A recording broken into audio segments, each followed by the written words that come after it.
আলহামদুলিল্লাহি রাব্বিল আলামিন আসসালাতু ওয়াসসালামু আলা সাইয়্যিদিল আমবিয়াই ওয়াল মুরসালিন আম্মা বা'দ ফাআউযু বিল্লাহি মিনাশ শাইতানির রাজিম বিসমিল্লাহির রহমানির রহিম আসসালাতু ওয়াসসালামু আলাইকা ইয়া রাসূলাল্লাহ ওয়া আলা আলিকা ওয়া আসহাবিকা ইয়া হাবিবাল্লাহ আসসালাতু ওয়াসসালামু আলাইকা ইয়া নবিয়াল্লাহ ওয়া আলা আলিকা ওয়া আসহাবিকা ইয়া নূর আল্লাহ। প্রিয় ইসলামী ভাইরা এবং মাদানী চ্যানেল বাংলার দর্শকবৃন্দ, আবার উপস্থিত হলাম মাদানী চ্যানেল বাংলার অনুষ্ঠান সোনালী যুগ নিয়ে। যে যেখান থেকে আমাদের এই অনুষ্ঠান দেখছেন, কাছে কিংবা দূরে, দেশে কিংবা প্রবাসে, সবাইকে জানাই আন্তরিক মোবারকবাদ ও অভিনন্দন। আমরা এই অনুষ্ঠানে সোনালী যুগের কিছু গল্প বলে থাকি, যে গল্পগুলো যদি আমরা আমাদের ব্যক্তিগত জীবনে, আমাদের পারিবারিক জীবনে অ্যাপ্লাই করতে পারি, তাহলে আমাদের জীবনও সোনালী রঙে রঙিন হয়ে যাবে।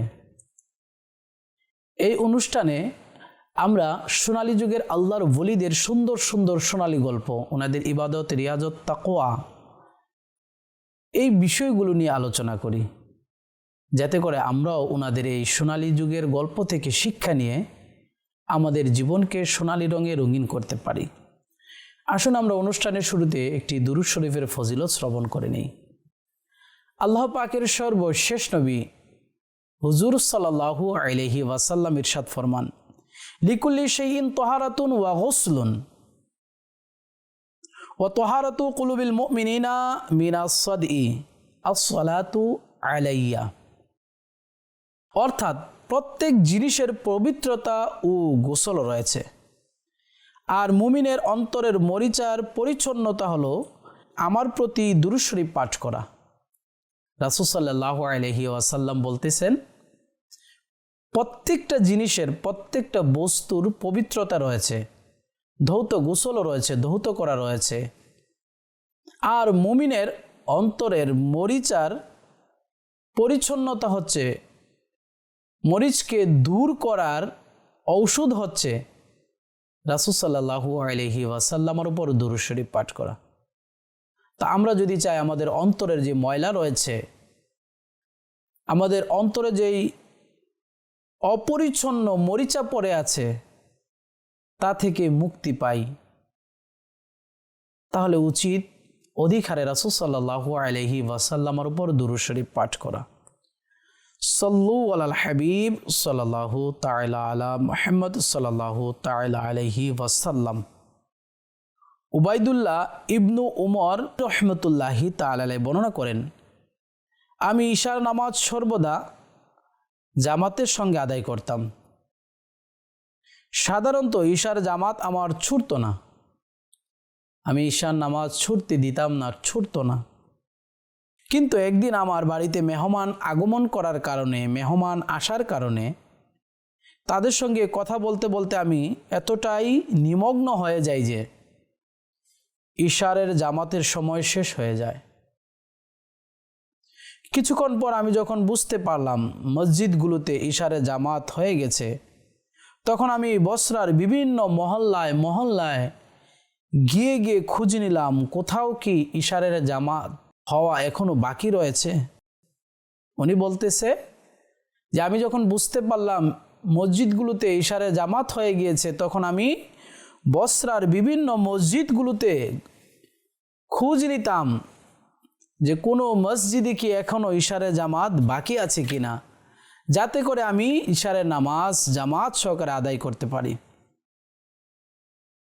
কিন্তু আমার দুর্ভাগ্য যে সবাই নামাজ আদায় করে ফেলেছে, এমন কেউ বাকি নেই যাকে নিয়ে আমি জামাত করতে পারি। আমি তখন মনে মনে বললাম, আল্লাহর রাসূল সাল্লাল্লাহু আলাইহি ওয়াসাল্লাম বলেছেন, সলাতুল জামাআতি তাফদলু সলাতিল ফাযি বিসাবঈ ওয়া ইশরিনা দারাজাতান। জামাতে নামাজ একাকী নামাজ অপেক্ষা 21 গুণ উত্তম। কোনো না বর্ণনায় রয়েছে 25 গুণ, আবার কোনো কোনো বর্ণনায় 27 গুণের কথাও এসেছে। তাই আমি তৎক্ষণাৎ বাড়ি ফিরে এসে 27 গুণ সওয়াব পাওয়ার আশায় 27 বার ইশারের নামাজ আদায় করলাম। এরপর যখন আমি ঘুমালাম তখন ঘুমের মধ্যে একটি স্বপ্ন দেখলাম। আমি দেখতে পেলাম আমি অশ্বরোহী অর্থাৎ আমি ঘোড়ার মধ্যে আরোহণ অবস্থায় রয়েছি, এক দলের মাঝখানে অবস্থান করছি। ঘোড়ার মধ্যে একটি দলের মাঝখানে অবস্থান করছি, ঘোড়ার মধ্যে আরোহণ অবস্থায় রয়েছি। তাদের মতো আমিও একটি ঘোড়ায় আরোহণ করে আছি, মানে একটি অশ্বরোহী দলের সাথে আমি রয়েছি। সবাই এক একটি ঘোড়ার মধ্যে আরোহণ করে আছে, আমিও একটি ঘোড়ার মধ্যে আরোহণ করে আছি। কিছুক্ষণ পর অশ্বরোহীদের মধ্যে প্রতিযোগিতা আরম্ভ হয়ে গেল। কে কার আগে, কে কতটুকু দ্রুত অগ্রসর হতে পারে তা প্রতিযোগিতা শুরু হয়ে গেল। আমিও আমার ঘোড়া ছুটিয়ে প্রতিযোগিতায় নামলাম, অংশগ্রহণ করলাম। তখন তাদের মধ্য থেকে একজন আমার দিকে তাকিয়ে বলল, তুমি তোমার ঘোড়াকে অযথা কষ্ট দিও না, কারণ আমাদের লাগাল তুমি কখনোই পাবে না। তুমি যে আমাদের সাথে প্রতিযোগিতার মধ্যে অংশগ্রহণ করেছ, তোমার ঘোড়াকে তুমি কষ্ট দিচ্ছ, তুমি আমাদের লাগাল কখনো পাবে না। তুমি যতই দ্রুত তোমার ঘোড়াকে ছুটতে বলো না কেন, দৌড়াও না কেন, আমাদের লাগাল তুমি পাবে না। আমি জিজ্ঞেস করলাম, এর কারণ কি? কি কারণে আমি তোমাদের লাগাল পাবো না, তোমরা পর্যন্ত পৌঁছতে পারবো না? তিনি বললেন, আমরা ইশারে নামাজ জামাতের সঙ্গে আদায় করেছি, কিন্তু তুমি তা করোনি। প্রিয় ইসলামী ভাইরা এবং মাদানী চ্যানেল বাংলার দর্শকবৃন্দ, আমাদের মধ্যে একটি বড় অংশ রয়েছে যারা নামাজই পড়ি না। আবার আমরা অনেকেই নামাজ পড়ি কিন্তু জামাতে পড়ি না। মনে রাখবেন, শরীয়তের কারণ ব্যতীত জামাতকে বর্জন করা নিষেধ রয়েছে, জামাতকে বর্জন করা গুনাহ রয়েছে। হ্যাঁ, যাদেরকে শরীয়ত অনুমতি দিয়েছে, শরীয়তের কোনো কারণ রয়েছে, তারা চাইলে পারবে। কিন্তু তাছাড়া আমরা যারা এই শরীয়তের কারণ ব্যতীত জামাত থেকে দূরে থাকি, এক তো আমাদের জন্য সওয়াবও কম রয়েছে, দ্বিতীয়ত আমরা জামাতে অংশগ্রহণ না করার কারণে গুনাহগার হচ্ছি। আসুন আমরা জামাতে নামাজ আদায় করার কিছু ফজিলত শ্রবণ করে নিই। জামাতে নামাজ আদায় করার কথা আল্লাহ পাক পবিত্র কোরআনুল কারীমের বিভিন্ন জায়গার মধ্যে ইরশাদ করেছেন এবং আল্লাহর পাকের হাবিব সাল্লাল্লাহু আলাইহি ওয়াসাল্লামও পবিত্র হাদিসে মোবারকার মধ্যে জামাতে নামাজ আদায় করার ফজিলত এবং জামাত বর্জন করার ক্ষতিগুলো বর্ণনা করেছেন। আল্লাহ পাক পবিত্র কোরআনুল কারীমে সূরা বাকারার 43 নং আয়াতে ইরশাদ ফরমান, ওয়ারকাউ মা'আর রাকিঈন, তরজমায়ে কানজুল ঈমান, আর রুকুকারীদের সাথে রুকু করো, অর্থাৎ যারা রুকু করে তোমরাও তাদের সাথে রুকু করো। প্রসিদ্ধ মুফাসির হযরত মুফতি আহমদ ইয়ার খান নাঈমি রহমতুল্লাহি তাআলা বলেন, এর অর্থ অর্থাৎ রুকুকারীদের সাথে রুকু করো দ্বারা উদ্দেশ্য হলো জামাত সহকারে নামাজ পড়ো, কেননা জামাত সহকারে নামাজ একাকী নামাজের তুলনায় 27 গুণ বেশি উত্তম। আল্লাহু আকবার। আমাদের প্রিয় নবী রাসূল আরবি সাল্লাল্লাহু আলাইহি ওয়াসাল্লাম জামাত সহকারে নামাজ আদায় করা পছন্দ করতেন, যা উম্মুল মুমিনিন হযরত আয়েশা সিদ্দিকা রাদিয়াল্লাহু তাআলা আনহা থেকে বর্ণনা রয়েছে। আয়েশা সিদ্দিকা রাদিয়াল্লাহু তাআলা আনহা বর্ণনা করেন, যখন প্রিয় নবী সাল্লাল্লাহু আলাইহি ওয়াসাল্লামের মহান দরবারে প্রবল অসুস্থতা উপস্থিত হলো, হজরত বেলাল রাসূল সাল্লাল্লাহু আলাইহি ওয়াসাল্লামকে নামাজের সংবাদ দেওয়ার জন্য উপস্থিত হলেন। তখন ইরশাদ করলেন, আবু বকরকে বলো যেন লোকদেরকে নামাজ পড়িয়ে দেয়। অতঃপর যখন হজরত সাইয়েদনা আবু বকর সিদ্দিক রাদিয়াল্লাহু তাআলা আনহু নামাজ পড়াতে মগ্ন ছিলেন, তখন হুজুর পুরনূর সাল্লাল্লাহু আলাইহি ওয়াসাল্লাম আপন শরীর মুবারকে কিছুটা সুস্থতা অনুভব করলেন। তখন উঠে দুজন ব্যক্তিকে সাহায্য করার সৌভাগ্য দান করে মসজিদের দিকে এভাবে তাশরিফ নিয়ে গেলেন যে তার মোবারক কদম মাটিতে লেগেছিল। হজরতে সাইয়েদনা আবু বকর সিদ্দিক রাদিয়াল্লাহু তাআলা আনহু যখন হুজুর সাল্লাল্লাহু আলাইহি ওয়াসাল্লামার পদধ্বনি মোবারক পায়ের আওয়াজ শুনলেন, অনুভব করলেন, তখন পিছনে সরতে লাগলেন। হুজুর সাল্লাল্লাহু আলাইহি ওয়াসাল্লাম ইঙ্গিত করলেন। অতঃপর রাসূল পাক সাল্লাল্লাহু আলাইহি ওয়াসাল্লাম পিছনে না যাওয়ার জন্য আবু বকরকে ইঙ্গিত করলেন। রাসূল পাক সাল্লাল্লাহু আলাইহি ওয়াসাল্লাম হযরত সাইয়েদনা আবু বকর সিদ্দিক রাদিয়াল্লাহু তাআলা আনহুর বাম পাশে বসে গেলেন। আবু বকর সিদ্দিক রাদিয়াল্লাহু তাআলা আনহু দাঁড়িয়ে এবং হুজুর সাল্লাল্লাহু আলাইহি ওয়াসাল্লাম বসে নামাজ পড়ছিলেন। এই ঘটনা থেকে আমরা বুঝতে পারলাম যে আল্লাহর হাবিব সাল্লাল্লাহু আলাইহি ওয়াসাল্লাম জামায়াতকে কত ভালোবাসতেন।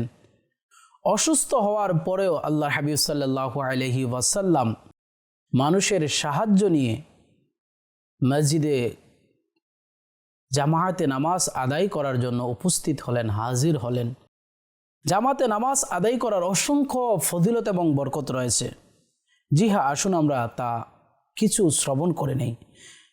ফরজ নামাজ জামাত সহকারে আদায় করাতে আল্লাহ পাক এবং আল্লাহর পাকের রাসূল সাল্লাল্লাহু আলাইহি ওয়াসাল্লামের হুকুমের উপর আমল করা হয়। ইমানদার হওয়ার সাক্ষী আল্লাহ পাক জামাত সহকারে নামাজ আদায়কারীদের ভালোবাসেন। জামাত সহকারে নামাজ পড়া একাকী নামাজ পড়ার চেয়ে 27 গুণ বেশি উত্তম। আল্লাহ পাক এবং তার ফেরেশতারা জামাত সহকারে নামাজ আদায়কারীর উপর দুরূদ প্রেরণ করেন। জামাত সহকারে ইশারা নামাজ পড়া যেন অর্ধেক রাত কিয়াম করার সমতুল্য। ফজরের নামাজ জামাত সহকারে পড়া যেন সারা রাত কিয়াম করার সমতুল্য। জামাত সহকারে নামাজ আদায়কারী ফুলসিরাত সবার আগে বিদ্যুতের গতিতে অতিক্রম করবে। জামাত সহকারে নামাজ আদায়কারী শান ও মর্যাদা দেখে হাসরবাসীগণ ঈর্ষা করবে। জামাত সহকারে নামাজ আদায় করলে তার গুনাহ ক্ষমা হয়ে যায়। আগমনকারী প্রত্যেক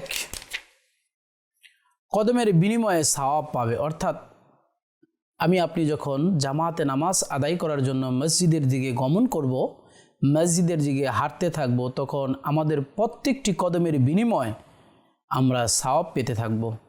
মসজিদের দিকে গমনকারী প্রতিটি কদমে এক একটি করে মর্যাদা বৃদ্ধি পেয়ে থাকে এবং জামাতের জন্য মসজিদের দিকে গমনকারী ব্যক্তির এক একটি গুনাহকে মিটিয়ে দেওয়া হয়।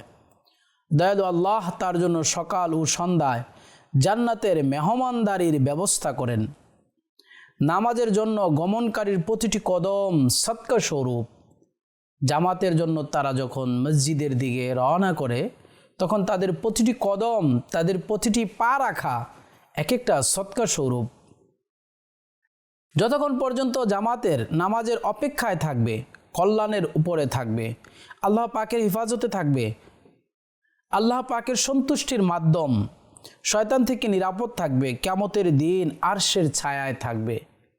যারা জামায়াতে নামাজ আদায় করে আল্লাহ পাক তাদেরকে কিয়ামতের দিন আরশের ছায়া দান করবেন, যেদিন আরশের ছায়া ব্যতীত আর কোনো ছায়া থাকবে না। জমিন তামার হবে, মানুষ নফসি নফসি করতে থাকবে। ওই কঠিন মুহূর্তে, কঠিন সময়ে জামাতে নামাজ আদায়কারীর জন্য আল্লাহ পাক আরশে স্থান দান করবেন। শয়তান থেকে নিরাপদ থাকবে। কিয়ামতের দিন জাহান্নাম, মুনাফিকি এবং উদাসীনতা থেকে মুক্তি নসিব হবে। পরস্পরের মাঝে ভালোবাসা বৃদ্ধি পাবে। জামাত সহকারে নামাজে তাকবীর উলা পাওয়া 100 উট পাওয়া থেকে উত্তম। আল্লাহু আকবার। আল্লাহ পাক আমাদেরকে জামাতের সাথে নামাজ আদায় করার তৌফিক দান করুক। আসুন আমরা জামাতের আরও দুই একটি ফজিলত এবং ঘটনা শ্রবণ করে নেই।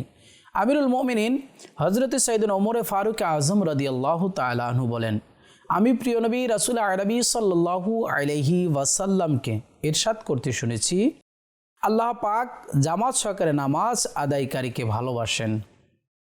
আবু সাঈদ খুদরি রাদিয়াল্লাহু তাআলা আনহু বর্ণনা করেন, আল্লাহ পাকের সর্বশেষ নবী রাসূল হাশিমি সাল্লাল্লাহু আলাইহি ওয়াসাল্লাম ইরশাদ করেন, বান্দা যখন জামাত সহকারে নামাজ পড়ে অতঃপর আল্লাহ পাকের নিকট নিজের চাহিদার জন্য প্রার্থনা করে হাত তুলে দেয়, মুনাজাত করে, তবে আল্লাহ পাক এ বিষয়ে লজ্জাবোধ করে যে বান্দার সেই চাহিদা পূরণ হওয়ার পূর্বে ফিরে যাবে।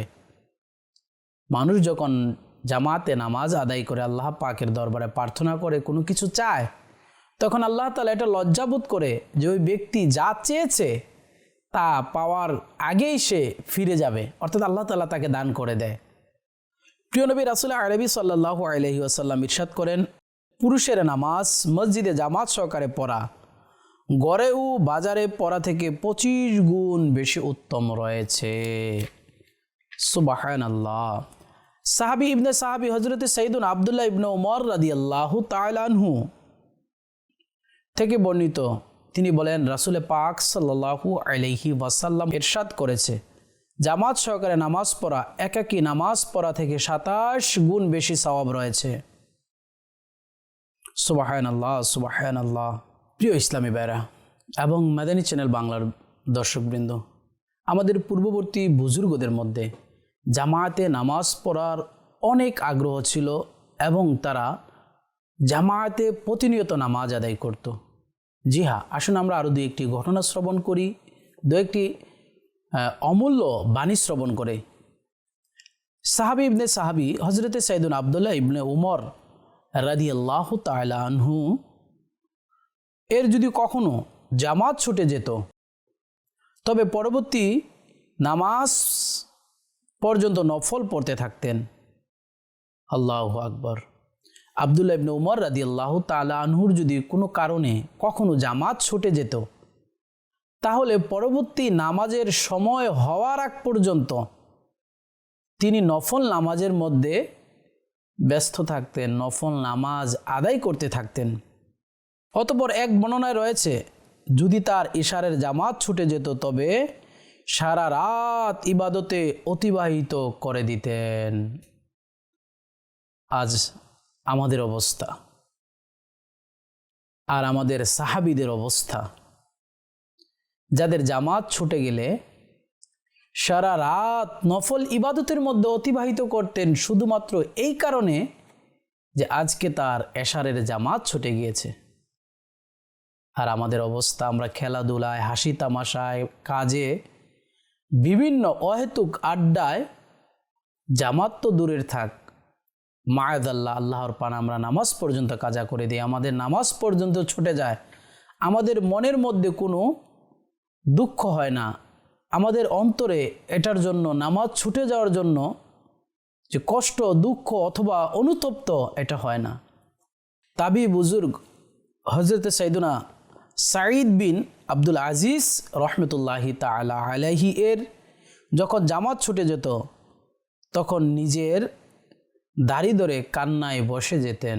হায় হায়, জামাত ছুটে যাওয়ার কারণে অজরে কান্না করতেন। হজরত সাইয়েদুনা ওমর বিন আব্দুল আজিজ রাদিয়াল্লাহু তাআলা আনহু 5 ওয়াক্ত নামাজ নিয়মিত জামাত সহকারে আদায় করতেন। তিনি আজানের ধ্বনি স্পষ্টভাবে শোনার জন্য পশ্চিম দিকে একটি ছোট্ট জানালা তৈরি করে রেখেছিলেন। আল্লাহু আকবার। ওনার যে ঘর রয়েছে, ওনার যে প্রাসাদ রয়েছে, এই ঘরের মধ্যে, প্রাসাদের মধ্যে আজানের আওয়াজ আসার জন্য, আজানের ধ্বনি আসার জন্য ছোট্ট একটি জানালা খুলে রেখেছিল, যাতে করে আজানের শব্দ শোনার সাথে সাথে উনি মসজিদে গিয়ে পৌঁছতে পারে। যদি মুয়াজ্জিন আজান দিতে দেরি করত তবে লোক পাঠিয়ে জানিয়ে দিতেন যে আজানের সময় হয়ে গেছে। যখন মুয়াজ্জিন আজান দিতেন তখন চেষ্টা করতেন যে আজানের আওয়াজের সময় মসজিদে প্রবেশ করতেন। আল্লাহু আকবার। প্রিয় ইসলামী ভাইরা এবং মাদানী চ্যানেল বাংলার দর্শকবৃন্দ, আমরাও আমাদের বুজুর্গদের এই ঘটনাগুলো থেকে যদি শিক্ষা গ্রহণ করি, জামাতে নামাজ পড়ার আগ্রহ আমাদের মধ্যে তৈরি করি, সময় মতো নামাজ পড়ার আগ্রহ যেন আমরা আমাদের মধ্যে তৈরি করি। প্রিয় নবী সাল্লাল্লাহু আলাইহি ওয়াসাল্লাম হযরত উসমান বিন মাজউন রাদিয়াল্লাহু তাআলা আনহুকে ইরশাদ করলেন, যে ব্যক্তি ফজরের নামাজ জামাত সহকারে পড়ল অতঃপর বসে আল্লাহ পাকের জিকির করতে থাকে এমনকি সূর্য উদিত হয়ে যায়, তবে তার জন্য জান্নাতুল ফেরদাউসের মধ্যে 70টি মর্যাদা হবে। প্রতি দুটি মর্যাদার মাঝখানে এতটুকু দূরত্ব হবে যতটুকু একটি প্রশিক্ষণ প্রাপ্ত দ্রুতগামী উন্নত জাতের ঘোড়া 70 বছর অতিক্রম করে। আল্লাহু আকবার। আর যে ব্যক্তি জোহরের নামাজ জামাত সহকারে পড়ল তার জন্য জান্নাতে আদনে 50টি মর্যাদা হবে। প্রতি দুটি মর্যাদার মাঝখানে এতটুকু দূরত্ব হবে যতটুকু একটি প্রশিক্ষণ প্রাপ্ত দ্রুতগামী উন্নত জাতের ঘোড়া 50 বছরে অতিক্রম করে। আর যে ব্যক্তি আসরের নামাজ জামাত সহকারে পড়ল তার জন্য ইসমাইলের সন্তানদের মধ্য থেকে এরূপ 8 জন গোলাম আজাদ করার সওয়াব হবে, যারা আল্লাহর ঘরের খেদমতকারী হবে। আর যে মাগরিবের নামাজ জামাত সহকারে আদায় করলো তার জন্য হজ্জের মাবরুর কবুলকৃত হজ এবং কবুলকৃত উমরার সওয়াব হবে। আর যে ব্যক্তি এশারের নামাজ জামাত সহকারে পড়ল তার জন্য লাইলাতুল কদরে কিয়াম অর্থাৎ ইবাদত করার সমপরিমাণ সওয়াব হবে। সুবহানাল্লাহ, সুবহানাল্লাহ। প্রিয় ইসলামী ভাইরা এবং মাদানী চ্যানেল বাংলার দর্শকবৃন্দ, আমরা এতক্ষণ পর্যন্ত আমাদের বুজুর্গদের জামায়াতে নামাজ আদায় করার এবং জামায়াতে নামাজ পড়ার যে আগ্রহ অনুপ্রেরণা তা শ্রবণ করেছি। আল্লাহ পাক আমাদেরকেও জামায়াতে সময় মতো নামাজ আদায় করার তৌফিক দান করুক। প্রিয় ইসলামী ভাইরা, ইনশাআল্লাহ দেখা হবে অন্য কোনো অনুষ্ঠানে অন্য কোনো বিষয় নিয়ে। সে পর্যন্ত ভালো থাকুন, সুস্থ থাকুন, মাদানী চ্যানেল বাংলার সঙ্গে থাকুন। সাল্লু আলাল হাবিব সাল্লাল্লাহু তাআলা আলা মুহাম্মদ সাল্লাল্লাহু তাআলা আলাইহি ওয়াসাল্লাম।